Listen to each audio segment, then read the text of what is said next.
bwose bw'umwiza mpwemu mbi z'uburyo bwose nizifatwe mpiri akayaga k'Imana nigapase umuntu wese agirirwe neza n'Imana umuntu wese ave hana kwisi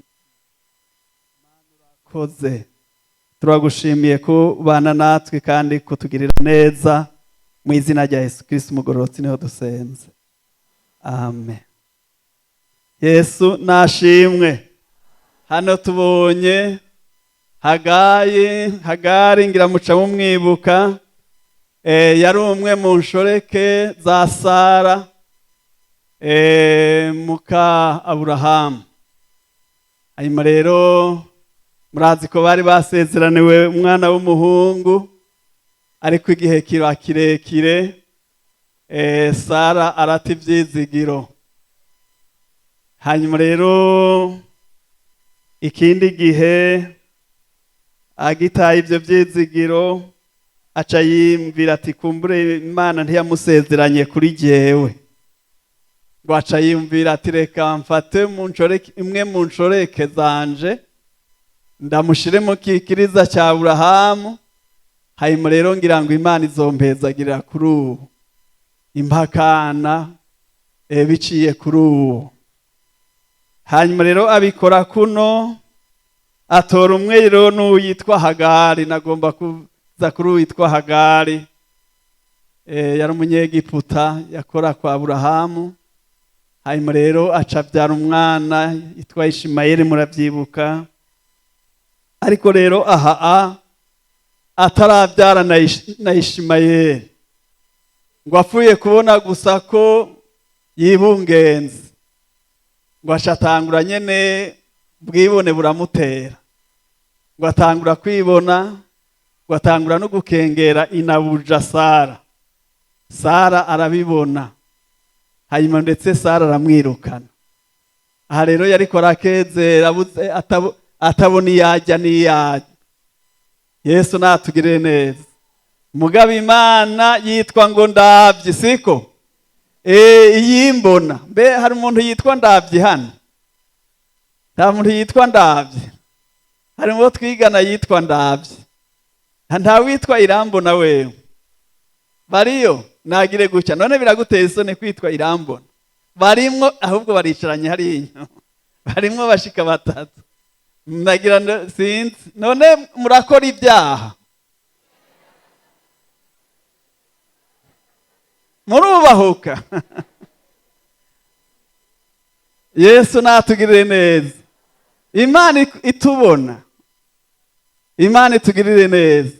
Sara rero ariko buri yajya niyava muri iryo Hagari. Hanyuma rero ngo Imana ikiramuhamagara.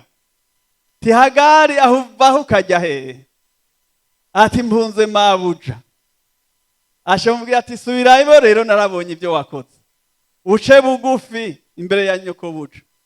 Bizogenda neza. Yesu natugirire neza. Hagari rero tubonye ngo iyo Mana aca yita izina.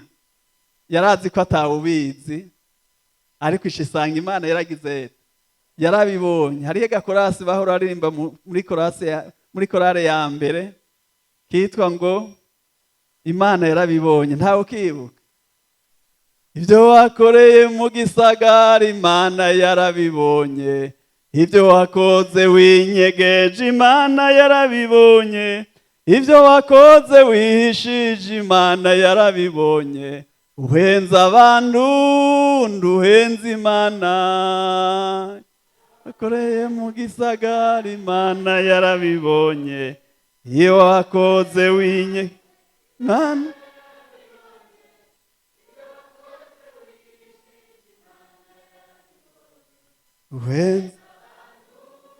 ntuhenze Imana. Iyimbona, iyikubona. Amen. Nawe ndagira ndaguha akaryo. Imana nawe uyita izina muri iki gitondo. Uyita izina uzohora uyihamagara. Hagari yahamagara ngo ndavyi. ira niyo yagiye gusenga yahora agira ati ndaje ego hari ikintu mvise ngomba kunkorera. Uyu Sara nawe nyene igihe Imana yabibuka abamarayika baje hari Sodomu bagaca baca kwa Aburahamu, barabaza Aburahamu bati mbega Sara ari hehe? Aburahamu atari mwihema, yari mwihema yinyegeje, ariko arumviriza ibyo baganira mugabo azi ko atawumubona. Ariko Imana yacu ninki ni ndavyi kandi yitwa iyigirate iyimbona. Hanyuma rero abamarayika burya bapfa kwibazisha Yesu natugire neza, bari bazi ko ari hari. Hanyuma baca babaza bati babwira Aburahamu bamuha isezerano bati Imana igeze aha, umwaka ugeze aho ugeze tuzogaruka kandi tuzosanga ufise umwana w'umuhungu. Aburahamu yaranezere mugabo abagabo burya barigumyaga burya sico kimwe. Yesu natugire neza, niyo bababaye ngo amosozi yabagira ate batembaje imbere mugabo hajya abayarize yahwereye. Imana nitugirire neza akiyumanganya. Sara byaranse ko yimanganya aca aratwenga, baca baramubwira ati Sara uri ngaho kandi uratwenze? Ateka sintwe ati tu uratwenze. Yesu natugire neza kuko Imana igize irabona, hariya muhira irahabona, hariya mucumbi irahabona, hariya iwawe irahazi neza. Yesu natugire neza. Hariho ntugenda kubera ari mu cumba ukitegereza ugasanga hamanitsemo ibintu bidakijijwe, ibintu by'amafoto cyane cyane abajene. Mbega hari Imana irahabona, irahazi. None bijya birahamagara abadayimoni cyane, none mubishirira hiki. Yesu natugire neza. Umuntu arakwiye gukizwa, n'inzu yiwe igakizwa, n'icyumba ciwe kikagira ate, n'ibyo atunze byose bikagira ate, bigakizwa neza, kugira ngo handi ijambo ry'Imana bivuga ngo Satani ntiyigendera ngo agira icyo agireza icyahagaze, ahagarara kuri kajya nyene. Wibaza ko ari gatoya ariko akakadugirako kandi akagutera kandi akakunesha. Yesu atugirire neza. Dusome ubutumwa bwiza, turacyariko turavuga ko Imana ibona, niyimbona kandi iraraba. Ubutumwa bwiza bwa Yesu Kristo uko bwanditswe na Yohana igice ca mbere umurongo wa 47. Ubutumwa bwiza bwa Yesu Kristo uko bwanditswe na Yohana igice ca mbere umurongo wa 47. Mwahabonye? Tuhasome mu izina rya Yesu.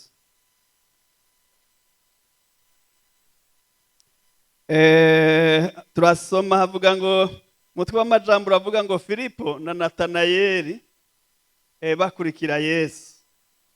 Aravuga ngo Yesu abona Natanayeli aza kuri we, amuvuga ko kwera arabizi, rega arabizi ate umwisirayeli by'ukuri atari mu bugunge.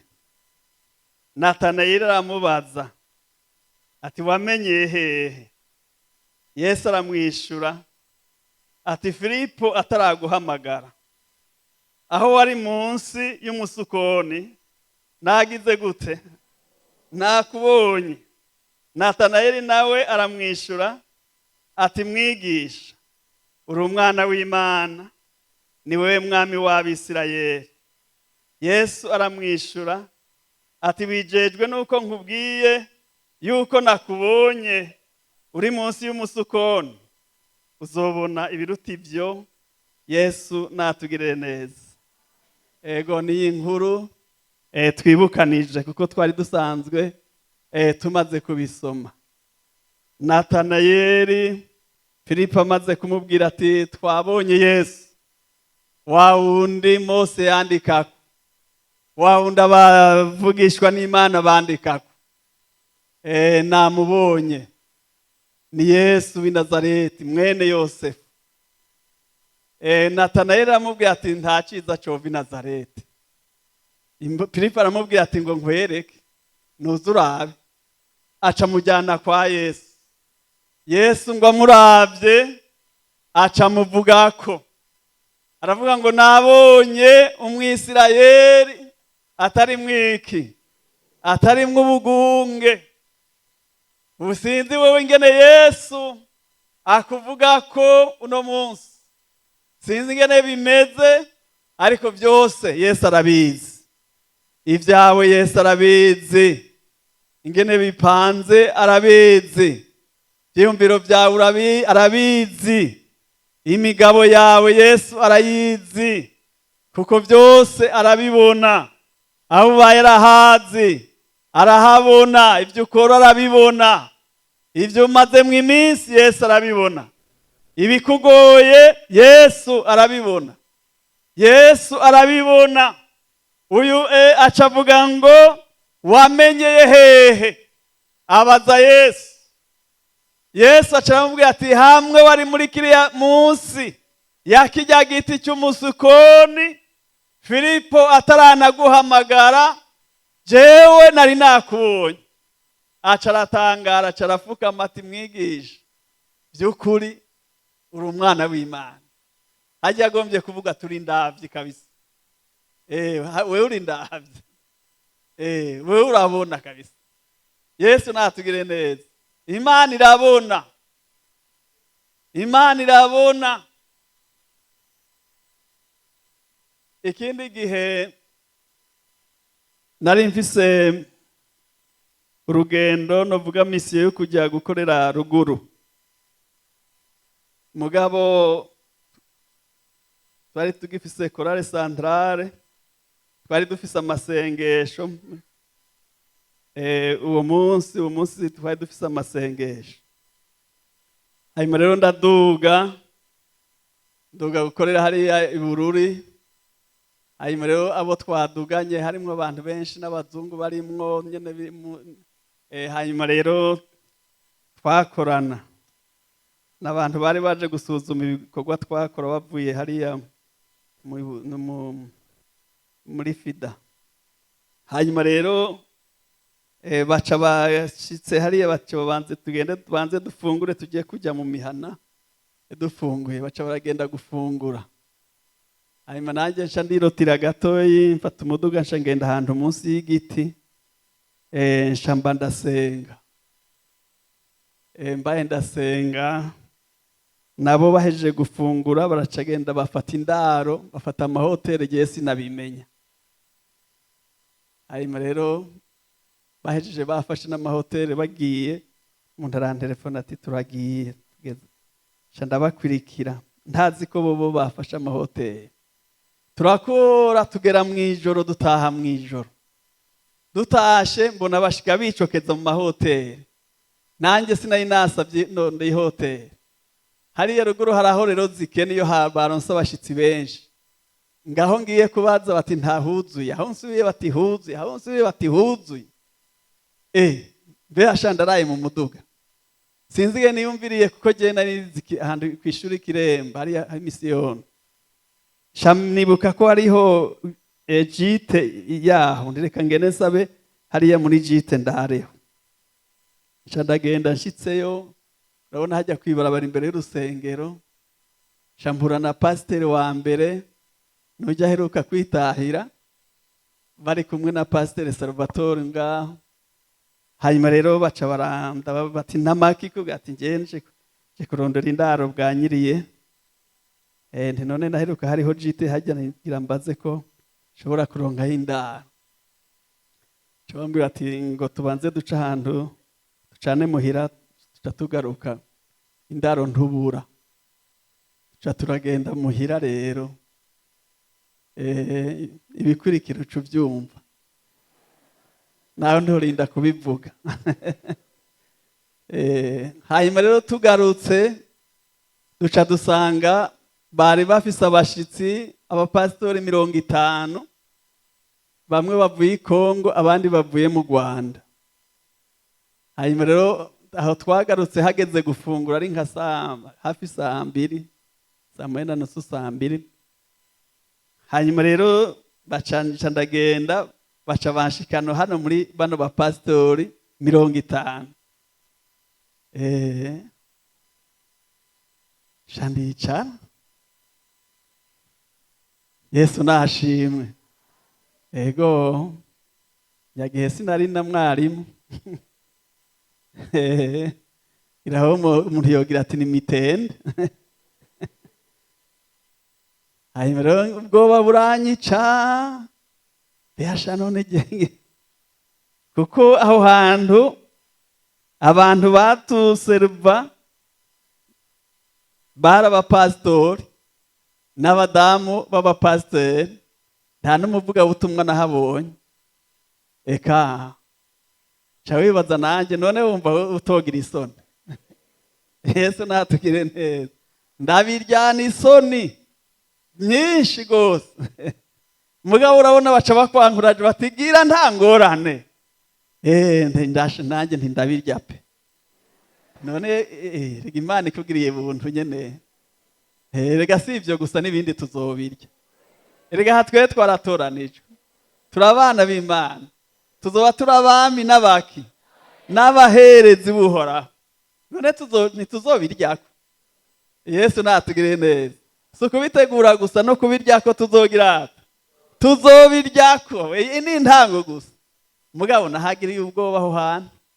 Ndahagirira isoni ryinshi. Duhejeje baca baranjyana banca bampa icyumba muri abo bapasiteri. Urabona hagiye batanga icyumba icyiza nicyo basigaza hajya. Bagira ati aho ushobora kuza umuntu nyene bati ba rero wewe urara aha niho urara. Sawa turasezerana baragenda. Hanyuma nanjye rero nsha ndafukama nyene ngitangaye mu mutima. Ngifukama ngiriko ndafukama gutya nari mfise isengesho rivuga ngo nariki nindesho. Mugonsha numva ijwi rishera imvuga ngo hahandi wari munsi ya cya giti ngo nari nagizete nari nakubonye. Nariko ndagutegurira icyumba n'ibyo kurya. Yesu natugire neza. Imana iratubona. Iyo uri kurakora neza iragira ate? Irakubona. Ariko kandi niyo uri kurakora nabi iragira ate? Irakubona. Kuko yitwa nde? Yitwa Ndavyi. Irakuraba. Yesu natugire neza. Dusome hariya muri Zaburi 50. Zaburi ya 50. Uriya murongo wa 18.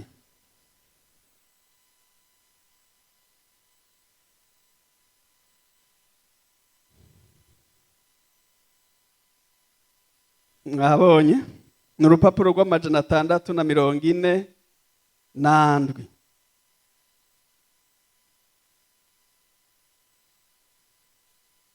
Mbega wumva iyo nzu narayirishe ibyo byo kurya byo, ariko amafredo missionaire ndayafise.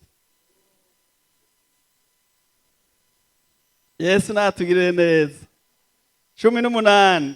Iyo ubonye umusuma wemeranya nawe kandi wifatanya n'abasambanyi, uhaye ikibi akanwa kawe, ururimi rwawe rwigenera ubugunge, ugana muvuga nabi uwo muvukana, urementaniriza mwene nyoko bwite. Ivyo urabikora nanje nkagirane, ukiyumvira yuko mpanye nawe rwose, ariko nzoguhana mbishira imbere y'amaso yawe. Uko bigize gute? Uko bingana. Yes, uko bikurikirana. Sapana uko bingana. Uko bikize. uko bikurikirana.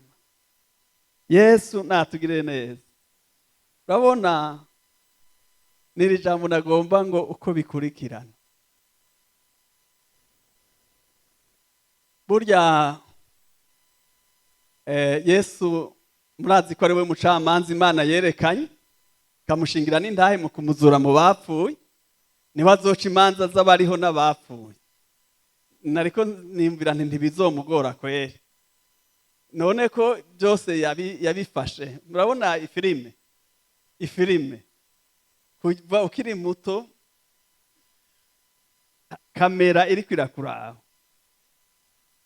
kugeza uno munsi kamera iri kwirakuraba, kuko twabonye ngo ni ndavyi na kamera hajya n'indavyi baje n'akadetaye irakabona.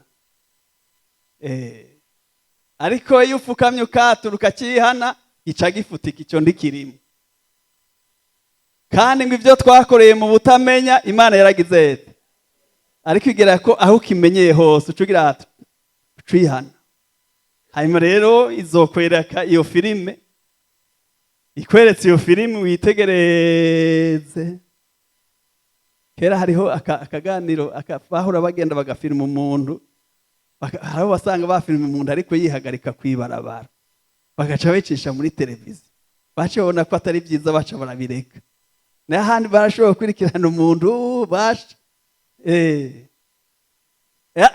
azokwereka iyo filime.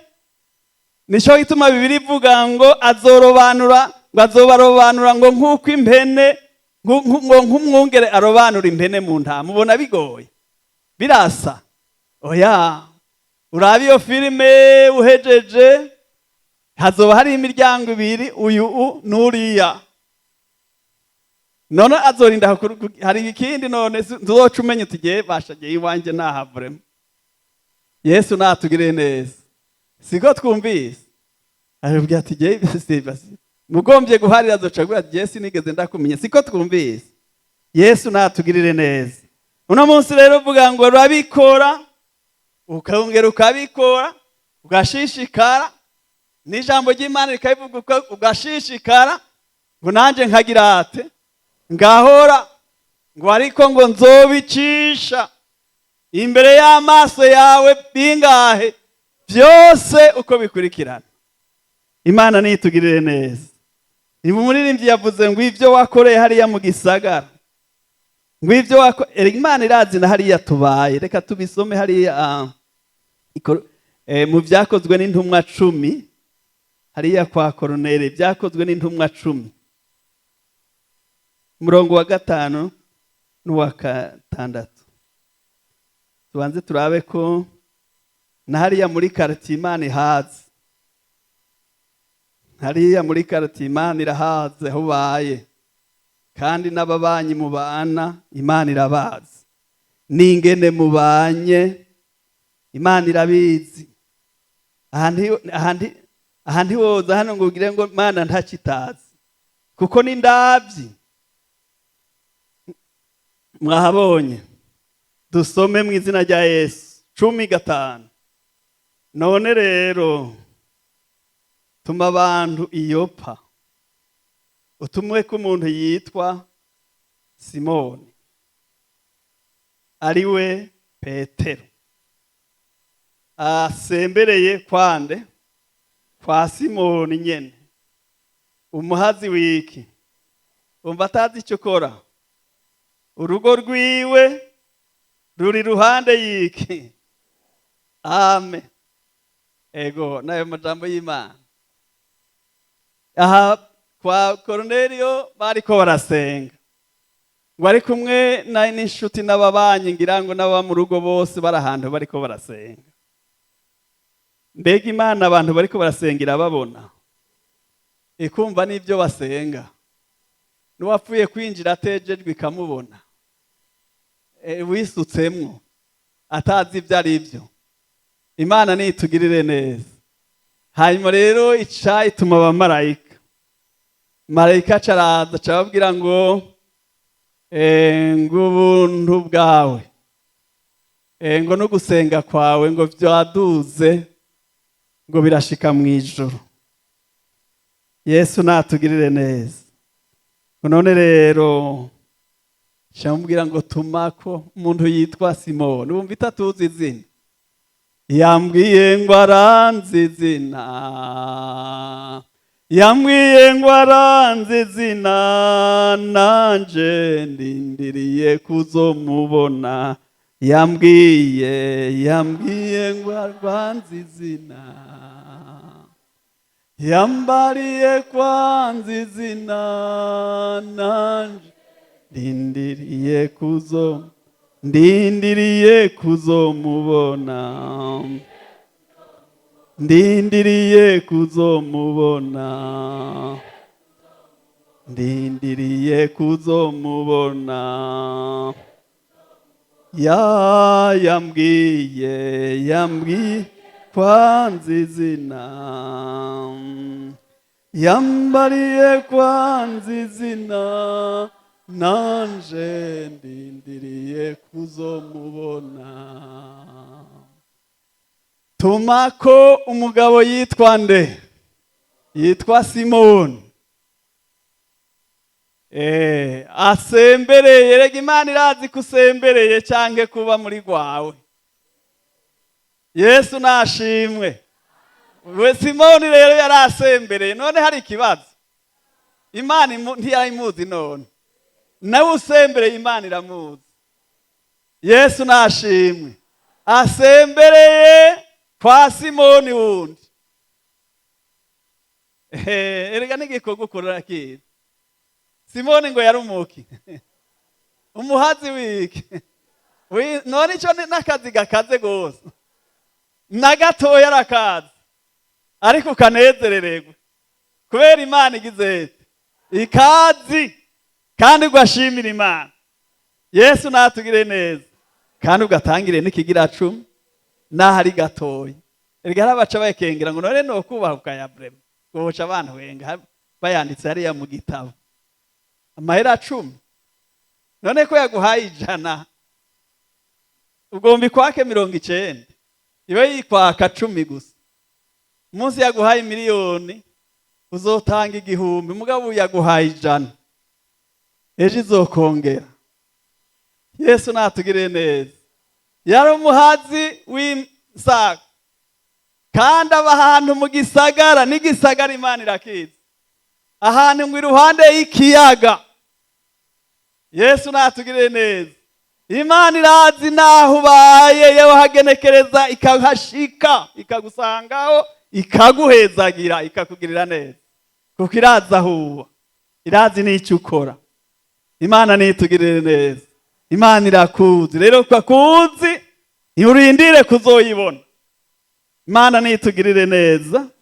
Ego reka twongere ko ijambo ry'Imana hariya dusome hariya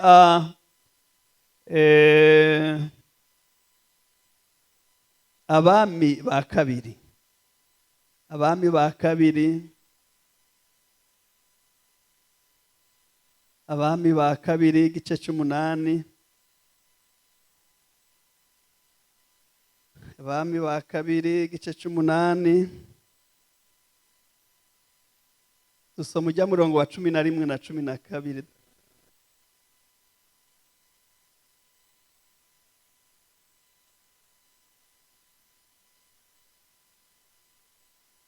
Abami ba kabiri igice 8.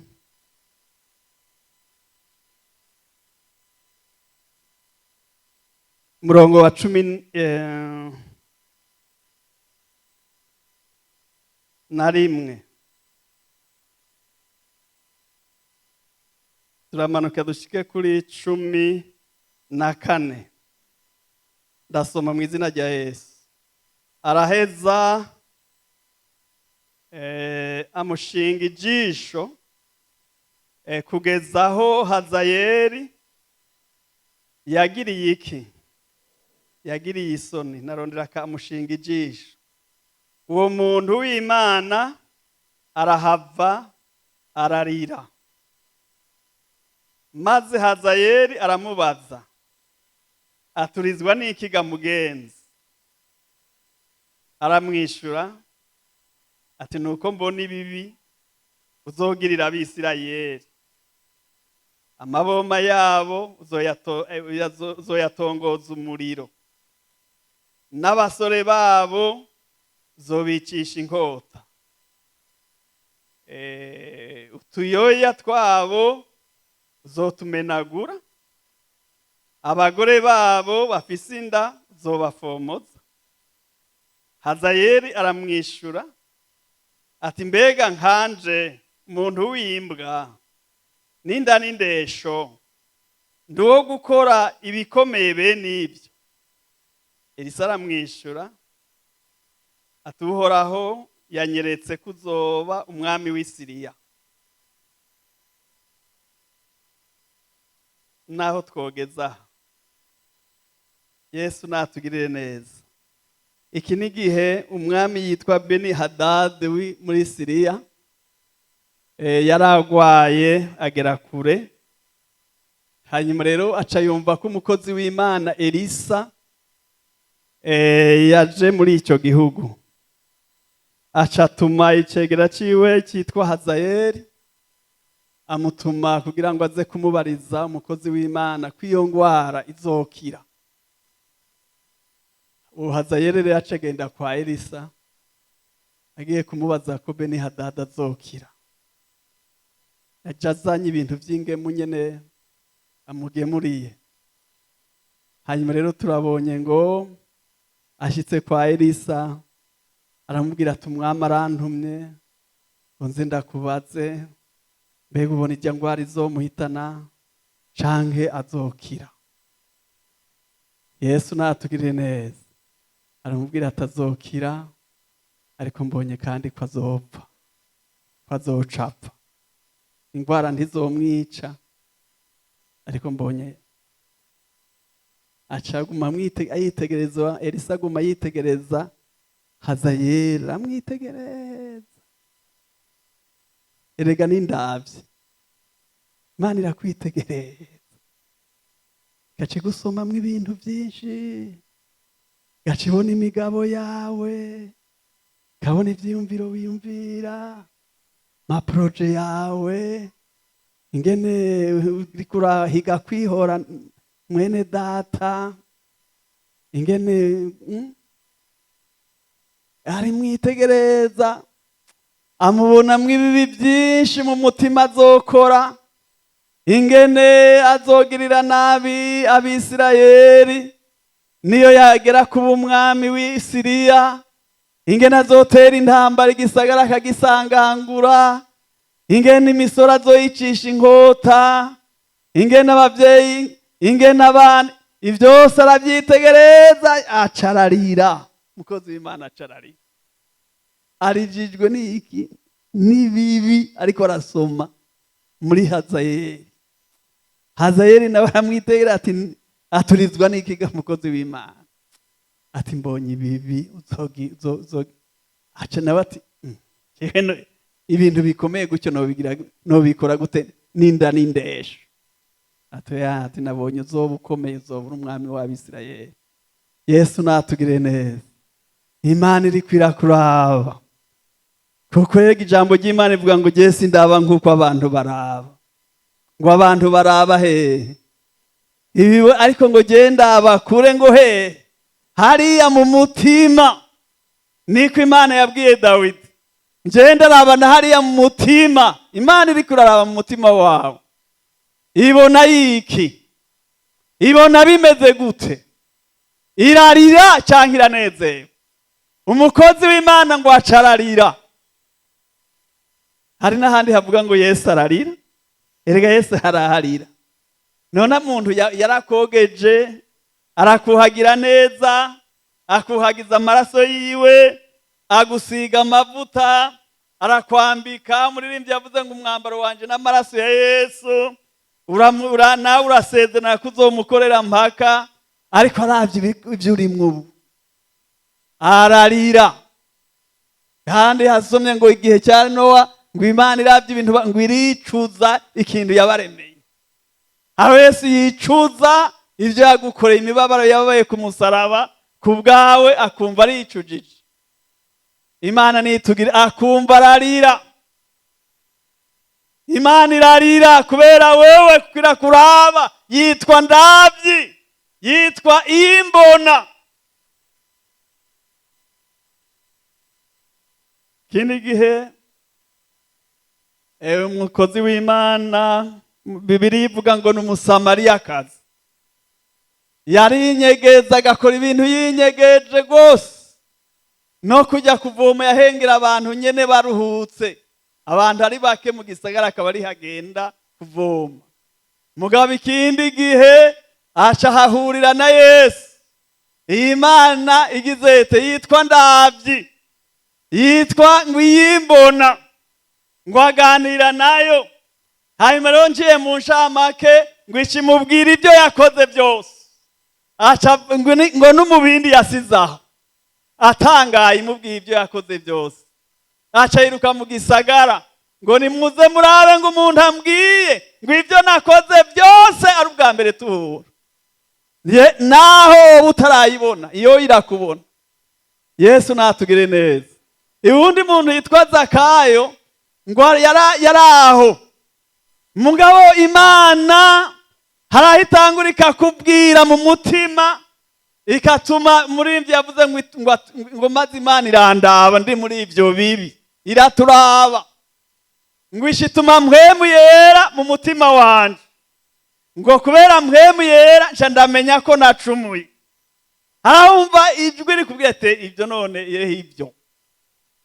Ibyo.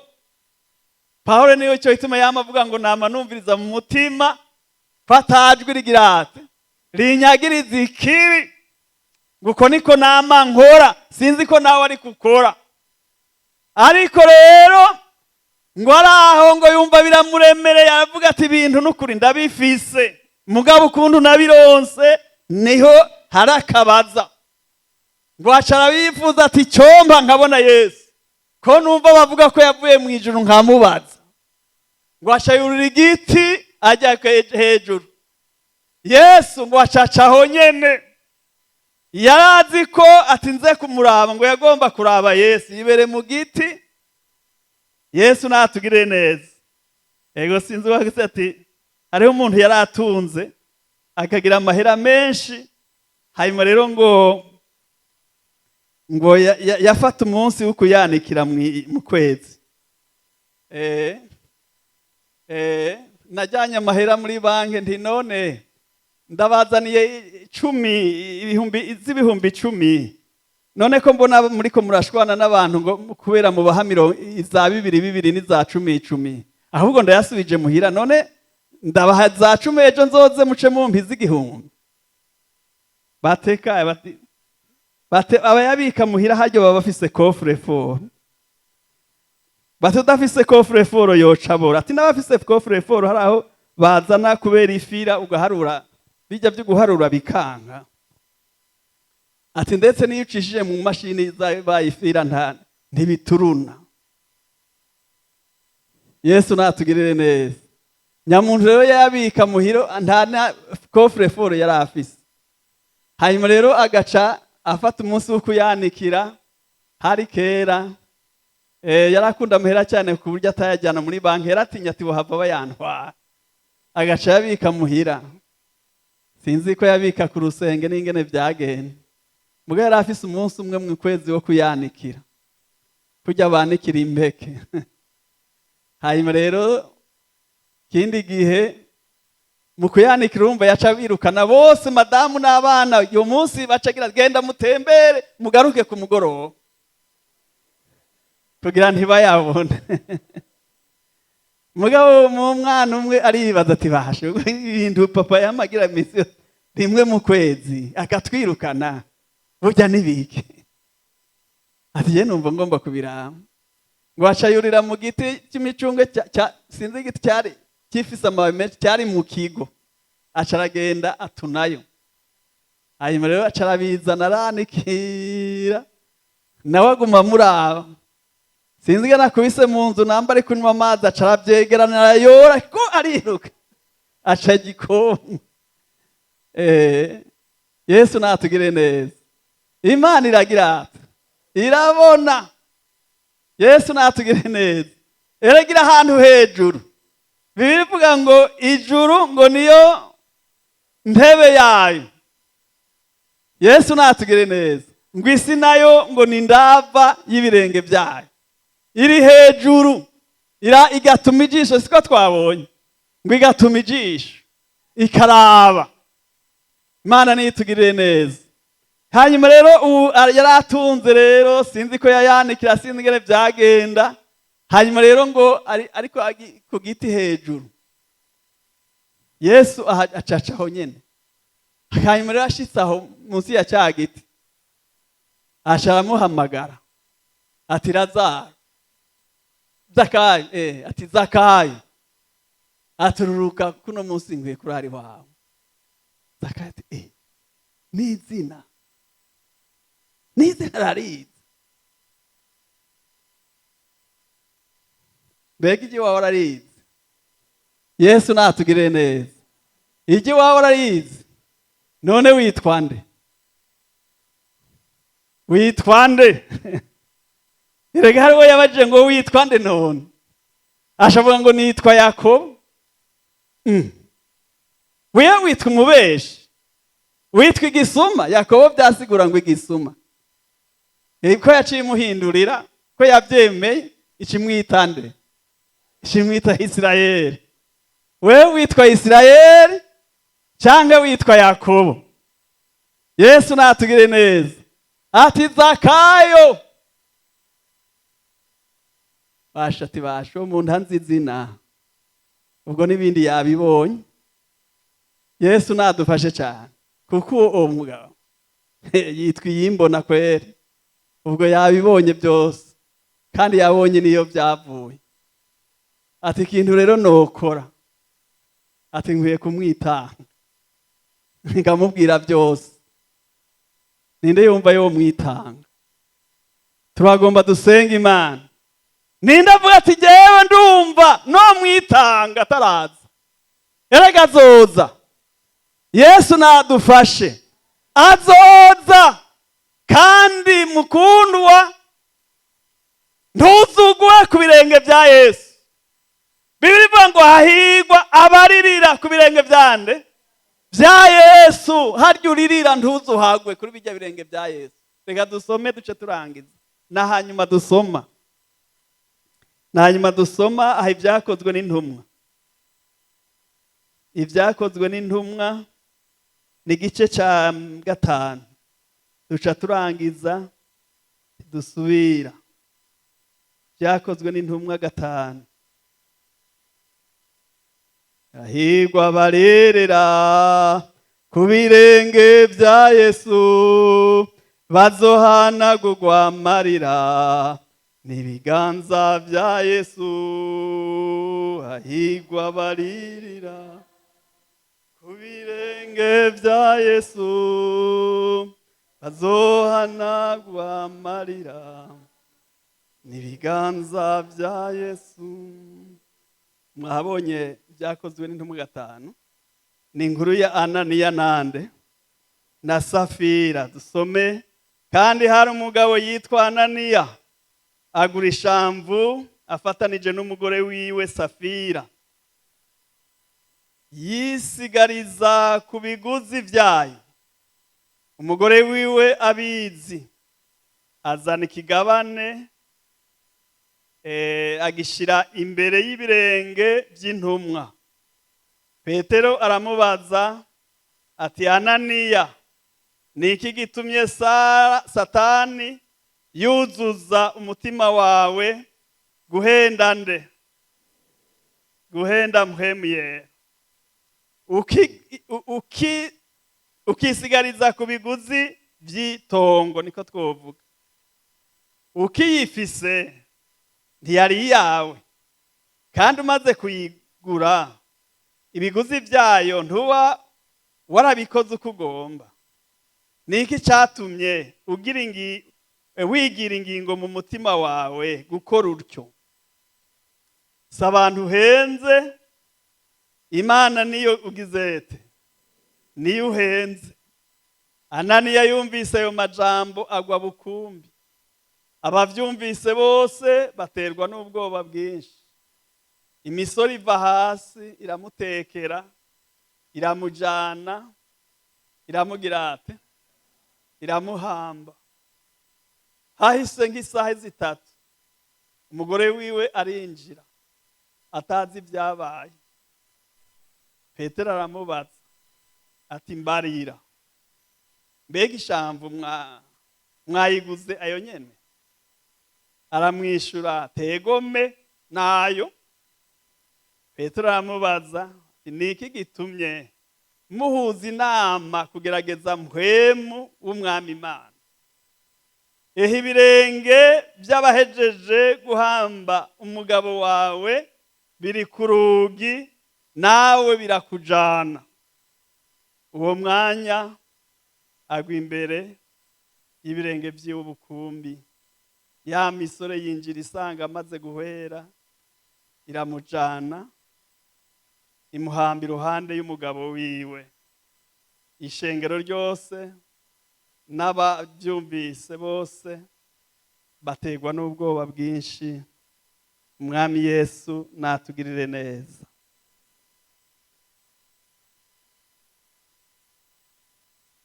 N'uyu muryango, Monsieur na Madame, sinzi ko bari bafise abana hano ntibabashizemo, kuko araho bajya inama abana batarinze kubagisha inama, na cyane cyane iyo ari bigaba canke yari bakiri bato, baca bajya inama kubera bari babonye ababikoze uko nyene, bagurisha ishamvu yabo, itongo ryabo, mahera bayajyana ku rusengero. Hariya muri Isirayeli ukuntu abantu babayeho nko mu kigwati, bacita ngo kibutu. Aba bantu ngaha bose bo muri quartier ngaha bose bakaba bafise ikigega kimwe. Abana baba mu mayenterna bijyanye nuko bangana, hanyuma rero bakafungurira hariya nyene mu mayenterna. Hanyuma rero n'abavyeyi ni nko mu renterna ngaha tuba dufise urusare runini yaryo kujya kuriramwo, n'abashitsi na twebwe twarira aho nyene, twarira basangirira hamwe bose. Hanyuma rero n'abakora ibikorwa, umuntu agenda agakora ibikorwa mugabo amahera ahembwe azana mu kigega cya rusange, bose byose babigerera hamwe. Hanyuma rero ukora akazi akariko kose, abagenda bakarima, abimbura, babaza, burya buzi bwose bukorwa muri quartier bugakogwa, mugabo umuntu bakazana bakagerera hamwe. Umuntu icyo bamuha icyo bita argent de poche nyine yo kuriha business kugira, ariko ibindi byose babifise abiraho nyene. Urumva nta mworo rero aburi ibyarya, bose bararya nta kibazo. Yesu natugirire neza, abashira ibintu byose babikishira hamwe. Hanyuma rero kuva kiriya gihe cy'intumwa urumva biracyariho n'ubu. Rero uwo Ananiya na Safira nabo nyine baca bajya inama ati natwebwe itongo tuzorigurishe, hanyuma natwebwe tujye muri kibutu tube hamwe. Baca sawa baragurisha, mugabo bamaze kugurisha, sinzi namba ari madamu, sinzi birivuga ngo nibo mbombo iraciye abona hari utuntu dukenye nyene. Ego ati twobanza tugakuramo make tukikenura muri utu, hanyuma tukayitwara yasigaye. Cya kigabo kiti ndiyo, cyabaye nka Adamu, kuko ntawe uzobimenya, ntazobimenya. Urabona umwana iyo agomba kwinyegeza cyangwa yakoze agomba kwinyegeza, aca yifata mu maso gutya, kubera atakubona aca yibaza ngo nawe ntumubona. Ananiya na Safira ati ndatubona, ariko yitwa nde? Ni Ndavyi imbona. Hanyuma rero basha baragenda, basezeranye ntihagire uzorimena, uzovuge ko araye, ntuyibagiye nangahe, bakayasubiramwo kugira ntihagire uzokwibagira ngo Hanyuma rero acaragenda, umugabo aratangura aragenda arashika nawe iyimbona yagize yabibonye byose ikiramuha akaryo kukugira ngo yikebuke yature. Erega Imana iraguha akaryo, erega nubi yaguhaye akaryaha none singira ndaguhamagare Yesu natugire neza ahubwo natevye, ariko ngira ndaguhamagara kugira ngo nawe, kuko Imana ntigomba ko hari umuntu numwe ahona, igomba ko abantu bose bagira hati bihana bagashika kukumenya ukuri. Ati amahera mwagurishije ryatongo nayo, atego kweri naya araharura gwacashira ku birenge by'abakozi b'Imana. Imana duharire kandi Imana tugirire neza, ngo acagwaho nyene ku birenge by'abakozi b'Imana. Tuzugwe ku birenge bya Yesu, yarakugiriye neza kabisa, ntacyo atakoze. Yarababajwe, aratukwa, aravumwa amate, arakubitwa n'icumu barazana, aremera kubera wewe, kugira ngo ntuzupfe rubi, ariko uzuronka ubugingo budashira, kandi nta kindi bisaba. Yesu natugire neza, bisaba kumwizera, ukitandukanya n'ikibi cyose, ukihanganira ibikugerageza byose, ukamukorera mu kugororoka no mu bwizigirwa, ugaca iziroranye, ugatungana mu mutima, ukagiranira amahoro n'abantu bose, ukagira umwete wo kwezwa. Nta kindi, nta birebire, nta madorari menshi, ntacyo bisaba kindi. Ngo misore ikomeye baba dayimoni, ngo babahambyi, ngo baca baraza baramuterura, baramujyana baramuhamba. Ngo hashiye amasaha 3 umugore nawe araza, noye ko bari babipfunditse babisezeranye, ariko baza Imana yabibonye, baza Imana ibizi. Araza hajya uzi kuraza ku rusengero, Imana iba yabibonye. Yesu nadufashe cyane. Twabonye ngo umuntu ngo Imana, ngo umukozi w'Imana ngo aritegerereza Ezeyeli ari kumwe n'umukozi w'Imana. Imana iri kwira kwitegereza utwo yigira, ariko ivyawe irabizi. Petero aramubaza ati mbega none koko ayishambu yanyu mwayiguza ajya nyene umugabo wawe yatubwiye? Ati najya nayo nyene, niko kabisa, hajya ntiyakubesha. Imana idufashe. Cyavugira ati abavuye guhamba umugabo wawe ngabo barashitse, nibakutware nta kundi, basi bakugirira ubuntu wambwira uruhande y'umugabo wawe.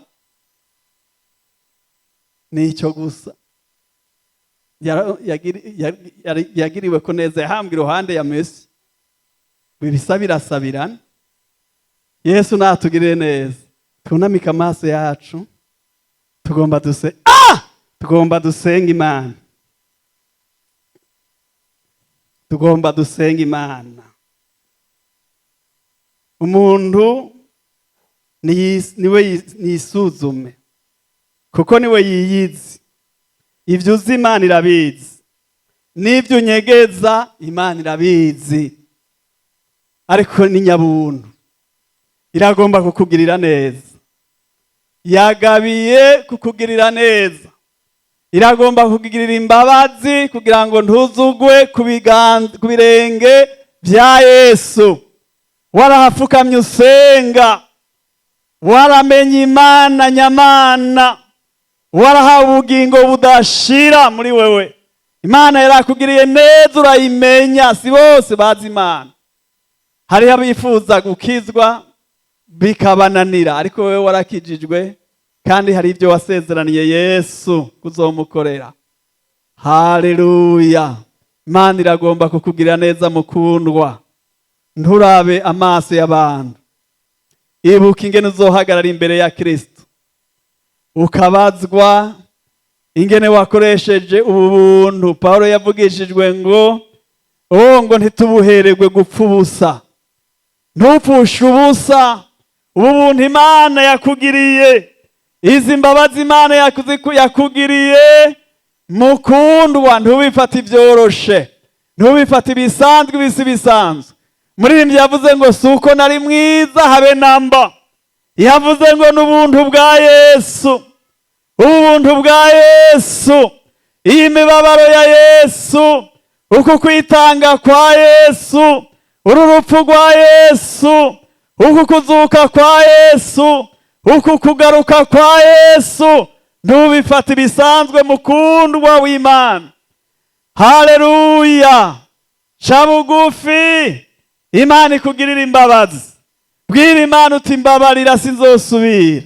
Imana yacu ni Imana yigarura, ni Imana y'imbabazi, yuzuye imbabazi, yuzuye ubuntu, ni Imana iteba kuraka, ni Imana ifise ikigongwe cyinshi, ni Imana ireka ibyo yari yagabiye ikabireka kubera umuntu yemeye. Ijambo ry'Imana rivuga ngo pfa kwemera gusa. Imana igusaba kwemera ko wagabitanije, Imana igufasha kwemera, ubifuse birafutika, Imana irabifuta. Haleluya! Kuko rero nuko rero abari muri Kristo Yesu, abemeye kwatura no kwihana, nta rubanza ruzobacitsinda. Ivya kera bica bihita, bica bihera, maraso ya Yesu akabihanagura, byose bigahinduka bisha. Turagomba dusenga Imana. Haleluya! Turagomba dusenga Imana igira imbabazi, iyi Imana y'ubuntu. Dusabe wa mukozi w'Imana yongera abasengera Imana w'umushitsi, acishemwo gatoya abasabire imbabazi. Kaze turabona afise ibikorwa byinshi, reka dusenga Imana. Mana nyene isi n'ijuru, ubuntu n'imbabazi ni ibyawe ibihe byose. Eheraba n'iki gitondo